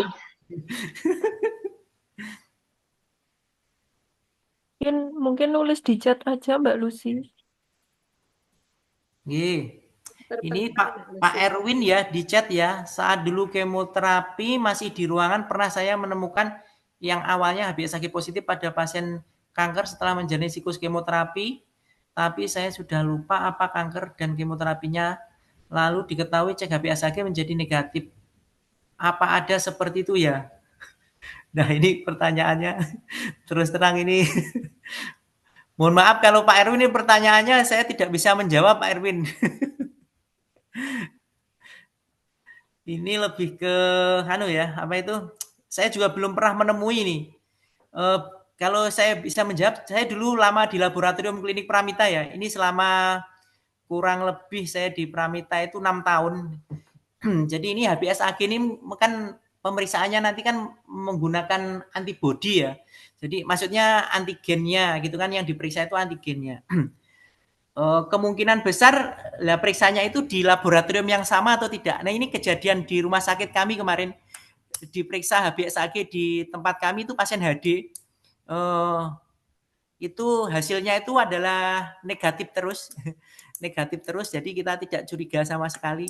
Nah begitu beliau periksa di laboratorium luar, hasilnya positif. Itu ya. Terusan dicek lagi di laboratorium yang lainnya yang sama-sama levelnya, ternyata hasilnya positif. Nah itu. Nah itu ternyata hasil laboratorium dari masing-masing alat itu kan parameter sama quality controlnya beda-beda. Makanya itu ada yang bilang ya ada harga ada rupo gitu ya. Kalau kita memberi motor yang mereknya bagus ya berarti kualitasnya bagus gitu. Sama itu sebenarnya. Nah, dari situ kami berkaca, terusan kami telusuri sebabnya apa. Ternyata sebabnya itu adalah di tempat kami itu pemeriksaan HbA1c-nya kalau tidak ada permintaan itu diperiksanya dengan menggunakan cut off. Jadi hanya positif negatif. Sehingga dia tidak mendeteksi ada zona abu-abu, tidak bisa mendeteksi. Nah, kalau di rumah sakit, kalau di laboratorium swasta yang luar, itu HbA1c-nya itu bisa menggunakan titer. Jadi kalau periksa anti HbS gitu, dia HbA1c dia langsung menggunakan titer. HbA1c dia langsung menggunakan titer. Nah, titer itu ada nilainya. Misalkan dia nilai 10, 20, 30 lah. Dikatakan positif kalau misalkan HbA1c-nya lebih nilainya dari 5 misalkan. Berarti positif. Tapi kalau dia 5, berapa itu kan zonanya abu-abu. Lah dia atau skem T. Jadi dia nggak bisa baca kalau di yang hanya positif negatif. Tapi di laboratorium yang ada nilainya atau angkanya, makanya akan dinyatakan jelas ini positif karena lebih dari 5 karena hasilnya 10 ya, seperti itu. Itu kemungkinan yang bisa saya jawab itu Pak Erwin. Tapi kalau itu kita harus melihat dia periksa di laboratorium yang sama atau yang berbeda. Kalau di laboratorium yang sama ya kemungkinan besar penyebabnya bisa jadi quality control atau hal yang lain lah. Hal yang lainnya ini terus terang saya tidak tahu. Saya belum pernah membaca untuk literatur dengan adanya kanker ini bisa membuat HbA1c-nya menjadi reaktif atau bagaimana saat nanti kankernya turun HbA1c-nya menjadi non reaktif, itu terus terang saya belum bisa jawab. Itu yang bisa kami sampaikan. Apakah Nanti akan sama, coba Pak? saya Titer tanyakan dan lagi. rapid, Pak. Dalam Titer sama rapid itu sama mboten, Pak? kalau rapid itu hanya positif negatif. Jadi Oh, dia nggak ada angkanya. oh begitu. Oke. Jadi hanya positif negatif, dia tidak bisa membaca yang zona abu-abu atau scam T tadi, nggak bisa itu. Yang aman sih memang yang ada angkanya. Jadi yang kualitatif nanti ada angkanya. Apa itu? Misalkan nilainya HbA1c 10, 12, 13 lah, itu nanti enak. Dikatakan positif jika lebih dari 5 misalkan. Ternyata itu 10 ya, berarti otomatis sudah positif itu gitu. 5,5. Nah, ini kan kalau abu-abu nih, kalau di positif negatif nggak bisa baca dia. Mungkin bisa baca jadi negatif dia. Tapi kalau 5,5 di ini, oh ini berarti udah bisa dipastikan ini positif. Nih, itu monggo ada yang lain? Pak, Oke, silakan Pak. Ya, Dalam, untuk ya musastomi ya. Kita mesti selalu setelah mengangkat mami, lah kemudian limfademi. Lah, sebenarnya apa sih limfademi itu, Pak David? Kalau memang itu nggak ketemu, mungkin dampaknya seperti apa itu? Gitu ya, ya. Terima kasih Pak, bagus sekali Pak. Soalnya di ruang bedah ya Pak. Oh itu. Jadi gini, untuk pasien-pasien kanker payudara itu kalau ada yang limfanya atau nodusnya itu sudah terindikasi limfadenitis atau limfadenopati, kemungkinan besar nanti akan diambil Pak. Nah, kenapa diambil? Karena mereka akan menduga ini kemungkinan besar udah metastase gitu kan ya. Udah menjalar ke bagian limfanya itu. Apa itu sel kankernya. Jadi makanya dia membesar. Mau nggak mau dia harus diambil gitu kan ya. Tapi ada beberapa dokter yang memang sengaja masih mensisakan karena mereka takut kalau ini tak ambil semua, aliran baliknya nanti akan berpengaruh. Nah, kami menjumpai Pak untuk Nun Sewu terus terang dari rumah sakit di luar Jogja ya Pak, pas datang ke kami kondisinya bengkak. Kami tanya ternyata kami melihat itu benjolannya besar. Jadi wah itu kayaknya jaringannya belum apa itu akarnya belum ngumpul nih. Kenapa ini berani banget kan itu diambil apa itu yang pas payudaranya yang itu. Ya, tapi yang sebelahnya masih radang gitu kan, masih kelihatan tampak besar gitulah. Akhirnya apa? Ini tangannya bengkak Bapak. Jadi karena tersumbat, aliran baliknya tersumbat. Nah, itu yang menyebabkan resiko. Lah, makanya ada pemberian kemoterapi namanya neoadjuvan. Kalau masih akarnya belum ngumpul, batasnya belum jelas, nah itu di kemo dulu, biar akarnya ngumpul dulu nih, ngumpul dulu. Begitu ngumpul, batasnya jelas, baru diambil. Nah, itu akan mengurangi resiko aliran balik atau limfanya tertutup permanen atau sepenuhnya begitu Pak. Ya resikonya kalau itu nggak diambil, kalau pas ada limfadenitis atau limfadenopati, nah kemungkinan besar itu metastase. Nanti dia akan membesar lagi dan bisa metas ke tempat yang lain Pak. Berisiko itu Pak memang Pak. Tapi kalau limfaden itu kan ya satu lokasi ya, tidak tercabang kemana-mana ya. Kalau nuwun sewu, setahu kami itu misalkan kanker payudara itu ada 5 Pak limfanya Pak. Oke, setahu kami loh Pak ya, itu ada sekitar 5 itu satu titik atau 5 menyebar Bapak. Menyebar. Iya menyebar. Ya. Jadi misalkan ada di bawah ketiak berapa gitu. Gitu. Jadi nanti kalau misalkan terkumpul, nanti kan ada laporannya nih misalkan limpa diambil berapa gitu, nanti ada laporannya. Patologi anatominya nanti akan ini di hasil patologi anatomi akan muncul. Misalkan didapatkan jaringan sebesar ukuran gini-gini, terus nanti terambil limpanya nodusnya berapa gitu nanti akan muncul karena itu menentukan ini stagingnya atau TNM-nya Pak. Gitu. Kalau di ini apa di Kolorektal nanti jumlahnya beda lagi. Saya nggak hafal terus terang. Ada berapa ya? Berapa? 7 atau berapa gitu. Nanti kalau terambil 3 misalkan berarti ini kemungkinan udah stadiumnya udah stadium 3 ini kayak gitu ada sendiri Iya, untuk karena rumusnya, selama Pak. ini kita kalau mastotomi itu setelah keambil kemudian menelusur limfadenum itu lebih kebanyakan di ketiak di aksila itu. Nah, itu hanya satu titik Iya, itu. betul. Oh iya iya. Tapi jumlahnya ada beberapa untuk di kanker Ada di berapa ya? payudara. Iya, Oh iya. iya, iya. Nggih. Ya, matur Pak David. Nggih, Pak. Untuk pasien yang awalnya menggunakan obat tradisional, bagaimana kita memotivasi keyakinan pasien atau adakah obat kemoterapi berbasis ramuan tradisional? Ada, Bu. Ya, tapi jumlahnya itu gini, Bu. Misalkan ya, kayak daun sirsak nih ya. Penelitiannya ada ini, Bu, di Amerika. Kadang daun sirsak pun sudah diekstrak menjadi turunan tertentu sehingga bisa digunakan untuk obat kemoterapi, Bu, ada di luar negeri. Tapi kita kan nggak tahu, Bu, itu jumlahnya yang dibutuhkan untuk daun sirsak itu tuh sampai berapa miligram atau berapa gram gitu kan kita nggak tahu. Nah, kita itu biasanya ngasih edukasi ke pasiennya itu. Ibu pernah konsumsi apa misalkan daun sirsak, rasanya gimana? Orang yang mengonsumsi daun sirsak yang direbus itu, Bu, misalkan 9 biji itu rasanya badannya panas, Bu. Kami beberapa pasien itu sudah pernah mencoba, pasien kami itu kami tanyain rasanya badannya panas dan rambutnya rontok juga. Rambutnya daya rontok minum itu. Nah, ukurannya berapa? Wah, saya ngerebusnya banyak, Pak. Nggak saya hitung itu ya. Lah itu yang kesalahan.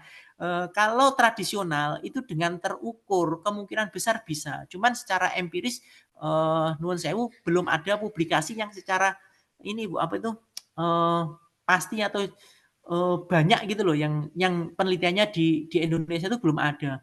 Nah, salah satu lagi, Bu, mungkin kalau tahu daun bunga tapak dara. Ya, daun bunga tapak dara itu adalah kalau di luar negeri sudah diambil nah, itu ekstraknya daun tapak dara itu menjadi obat kemo namanya fenoralbin. Nah, fenoralbin itu diekstrak dari bunga tapak dara. Tapi untuk menghasilkan 1 miligram itu harus butuh berapa kilogram gitu ya, baru tercapai satu ekstraknya 1 miligramnya. Nah, itu yang kita tidak tahu. Sehingga kita memberi ketahuannya ke pasien, ya kalau mau minum itu ukurannya berapa. Yang ngasih tahu siapa? Itu kan ilmunya kira-kira semua. Nah, ini di RSUP Dr. Sarsito itu sebenarnya udah dikembangkan untuk penelitian herbal. Cuman sekarang ini yang kami ketahui untuk kanker itu belum terpublikasi. Nah, yang ada misalkan kayak kalkusol itu lah, ternyata kalkusol itu udah hasil penelitian dari UGM itu untuk menghasilkan batu ginjal. Nah, kalau ada yang gembar-gembar kunir putih, nah kunir putih itu saya belum pernah menemukan lisensi atau literatur yang menyebutkan bahwa kunir putih itu efektif untuk membunuh sel kanker, belum. Tapi yang saya ketahui itu ada daun sirsak itu udah ada yang melakukan penelitian. Itu, Bu. Jadi karena jumlah ukurannya belum jelas. Sehingga masih beda ukurannya. Nah, itu yang menyebabkan pasien itu mendapatkan terapi sesuai. Kadang hari ini ngerebus 9 biji, 9 buah, 9 helai daun, besoknya ngerebus lebih banyak lagi biar cepat sembuh. Kan gitu. Inginnya orang Indonesia itu sekali minum obat itu langsung sembuh penyakitnya semuanya, Bu. Itu, Bu, yang mungkin yang bisa kami jadi jawab. gini ya Pak, misalnya pasien tersebut sudah minum obat-obatan herbal itu, ya, kalau dia diulang dengan obat kanker, berarti anggap aja itu dia belum pernah, anggap aja ya, Pak. Betul, Bu. Berarti gitu ya? Iya, betul. Kami sebenarnya, saya pernah tanya ke satu pasien, itu dia menunjukkan hasil USG, Bu. Jadi dia itu benjolan tapi berupa jinak lah, Bu. Kemarin itu hanya sekedar ini apa itu, kayak FAM itu ya, Bu ya, jinak itu ya.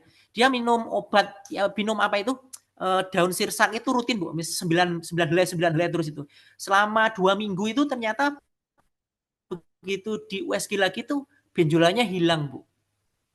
Itu kan baru satu pasien ya, tapi saya nggak berani bisa menyimpulkan kan. Oh, ternyata ini efektif gitu kan, nggak bisa, saya nggak berani menyimpulkan. Tapi begitu lihat penelitian yang ada di luar itu ternyata bisa beneran. Tapi jumlahnya atau ukurannya kan berapa miligram yang seharusnya dikonsumsi sehingga bisa menghancurkan atau sel-sel yang tidak normal.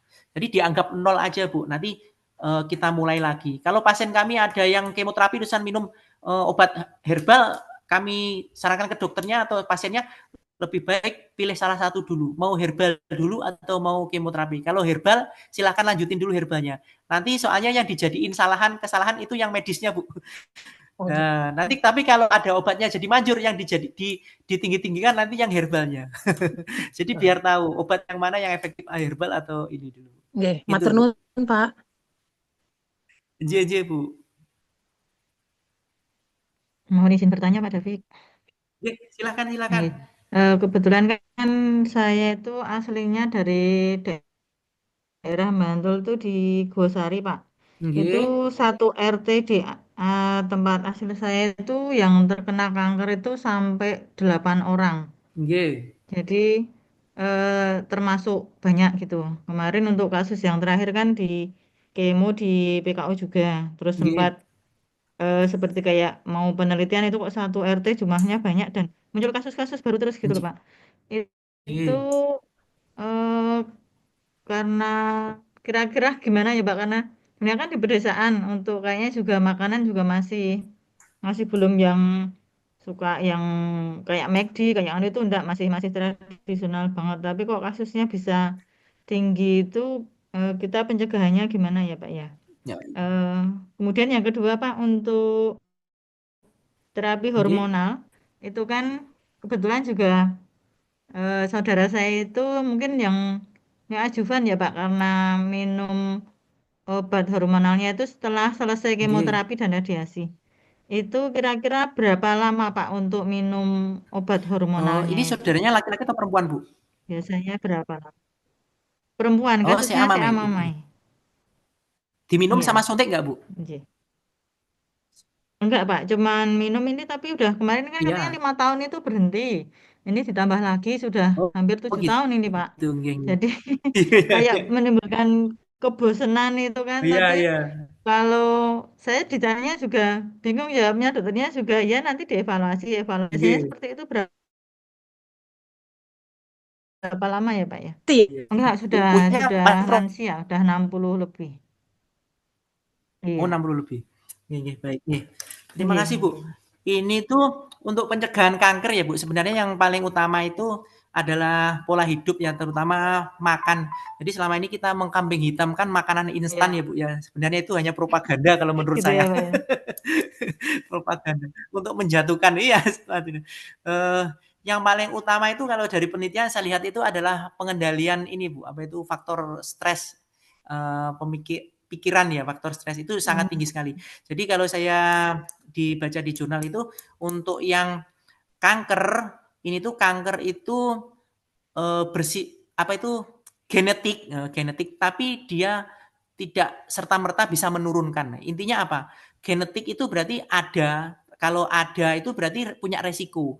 Tapi kalau resikonya itu tidak terisi, misalkan kayak cetakan ya Bu ya, kita itu genetik kan cetakan ya Bu.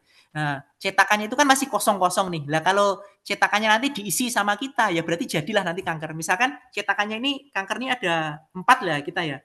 Nah, kita misalkan sering tidur larut malam atau kita perawat itu resiko kena kanker Bu, terutama yang perempuan karena shift malam. Makanya kalau saya jaga di rumah sakit itu kalau shift malam tuh teman saya yang perempuan saya suruh tidur Bu. Saya kasihan Bu. Sudah di rumah capek ngurus pasien di rumah sakit resiko kanker. Nah ini akan terisi nanti dia. Misalkan dia tidur malam gitu kan ya. Terusan merokok nanti terisi lagi yang cetakan kedua. Makan makanan yang berpengawet lah. Ini memang kalau pengawet ini resiko juga ini. Resiko. Nah ini terisi lagi menjadi 3. Nah, yang keempat ini terisi apa enggak? Lah kalau sudah keempatnya terisi akan risiko muncul. Nah, tentunya nanti ini nuwun sewu di situ ada pabrik atau tidak. Nah, itu bisa jadikan penelitian Bu nanti tuh misalkan faktor-faktor penyebabnya kira-kira apa. Di materi itu dikumpulkan Bu sama jenengan. Nanti di materi dikumpulkan. Nah, nanti di desa itu yang mungkin muncul apa? Misalkan kalau tadi makannya enggak, berarti merokok mungkin enggak. Merokok mungkin ada masuk ya 1 nanti misalkan dia itu pengendalian stresnya gimana? Oh ternyata buruk ya, berarti 2, nanti ada pengendalian stresnya buruk. Nah, yang ketiga misalkan air limbahnya karena Batunya misalkan daerah Bantul Nun Sewu itu kan banyak daerah berkapur ya Bu. Ya, Iya, ini memang itu daerah kapur, Pak. jangan-jangan ini ada senyawa atau mineral apa yang bisa memicu kanker lah. Misalkan itu nanti tertulis di daerah kapur lah. Dari situ nanti kan di cohorting atau dilakukan uji statistik nanti terkumpul nanti faktor pencetusnya apa, nanti yang nomor 1 akan muncul. Bisa itu Bu dijadikan suatu penelitian, nanti mungkin lebih enak lagi sehingga Ibu tahu nanti faktornya apa yang mencetuskan. Kalau di DIY itu tinggi kemarin itu terus terang kami pas mengikuti pelatihan registrasi kanker ya belum bisa memastikan, kan ini masih dalam pengumpulan data terus Bu, ini udah tahun yang kelima. Dulu kami pelatihan 2017, harapannya kan tiap 5 tahun itu nanti terkumpul. Nah, kurang lebih nanti kalau sudah 10 tahun itu data nanti akan dikumpulkan, diolah Bu. Ya mungkin akan segera ada hasil ya Bu, karena Bantul ini puskesmas sama rumah sakit yang terdekat sana sudah mengumpulkan data-data pasien kankernya, disetorkan ke RSUP Dr. Sarjito, nanti akan diserahkan ke RSUP Darmais Bu.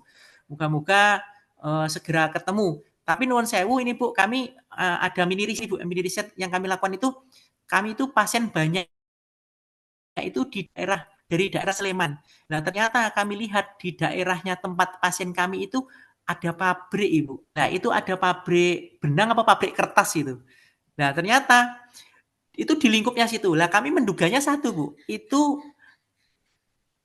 airnya itu tercemar sama polusi dari limbah pabrik itu. Kemungkinan besar itu Bu. Kami menduganya seperti itu. Nah, mungkin nanti Ibu bisa, Bu Ani misalkan mengambil atau mengumpulkan data sehingga bisa mengambil suatu kesimpulan, atau mungkin bisa juga nanti menunggu hasil dari pengumpulan data yang dilakukan oleh Rumah Sakit Kanker Darmais yang mengampu salah satunya Jogja, terus ada lagi di daerah Sulawesi Utara, Minahasa sana juga jadikan percontohan untuk pengumpulan data penyebab kanker. Kenapa di DIY kankernya tinggi, kenapa di Minahasa sana juga kankernya tinggi. Itu yang bisa saya jawab Bu. Terus terang untuk yang penyebab kanker, kalau pencegahannya berarti memperbaiki pola hidup ya. Satu lagi kalau orang desa makannya nggak ini ya, masih belum terpapar dan lain-lain, tingkat stresnya pasti tinggi Bu. Mungkin hanya bisa juga karena kalau ini kan mengenal healing ya, sana tidak mengenal healing mungkin.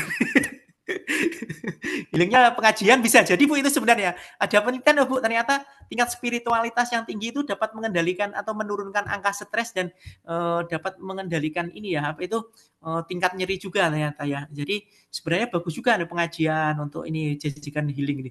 Nah pola hidupnya ya otomatis sekarang nun sewu kemungkinan kalau tidak terpapar makanan-makanan yang berpengawet berarti kemungkinan besar ya karena faktor dari rokok Bu, kemungkinan besar.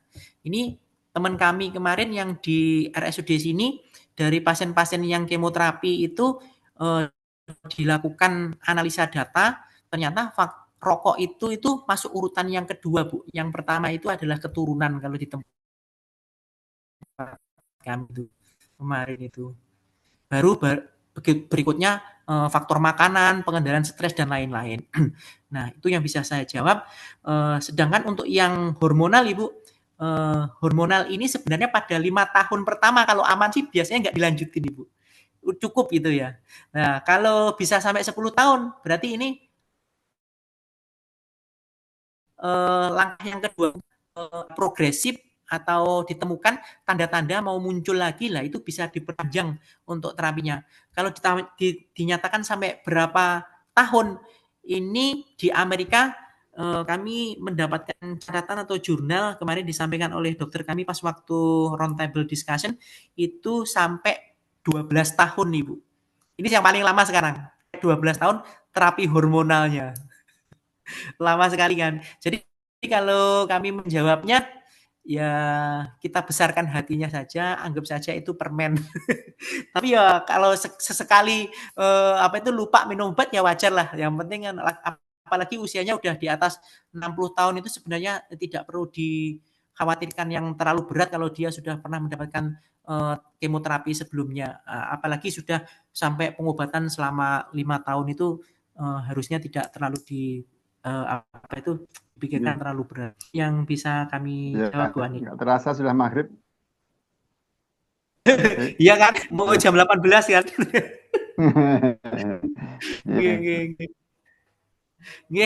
Terima kasih, memang mengasihkan ya kalau menyampaikan materi dengan yang sudah berpengalaman ini tuh pasti akan banyak sharing ilmu sama ada beberapa pertanyaan-pertanyaan yang sangat bagus sekali.